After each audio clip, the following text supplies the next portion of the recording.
ఈ రోజు నేను చూసిన ఓ అద్భుతమైన సన్నివేశాన్ని మీతో షేర్ చేసుకోవాలనుకుంటున్నాను. విజయవాడ పౌరంకి ఏరియాలో కారులో నేను ఒకరి కోసం వెయిట్ చేస్తుంటే ఓ ట్రాఫిక్ పోలీస్ కొంతమంది పిల్లల్ని వేగంగా ఓ షాప్ లోకి తీసుకెళ్లే దృశ్యాన్ని చూశాను. విషయం ఏంటా అని ఆరాధిస్తే అప్పుడు అర్థమైంది, ఆ పిల్లలు ఆ షాప్ లోకి వచ్చే వరకు కాళ్లకు చెప్పులు లేవని.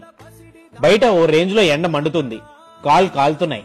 ఇంటికెళ్తున్న పిల్లల్ని అదే రోడ్డు మీద చాలా మంది చూసే ఉంటారు. కానీ ఎవ్వరికీ కనబడని వినబడని ఆ పిల్లల నొప్పి ఈ పోలీస్ ఆయన గుండెని తాకింది. అందుకే గబగబా షాపుకి తీసుకొచ్చి ఆ పిల్లలందరికీ వాళ్లకు నచ్చిన కొత్త చెప్పులు కొనిచ్చేశాడు ఆయన. ఇదంతా నేను వీడియో తీస్తుంటే వద్దు సార్ అని సున్నితంగా తిరస్కరించిన ఓ మంచి మనసున్న మొహమాటస్తుడు.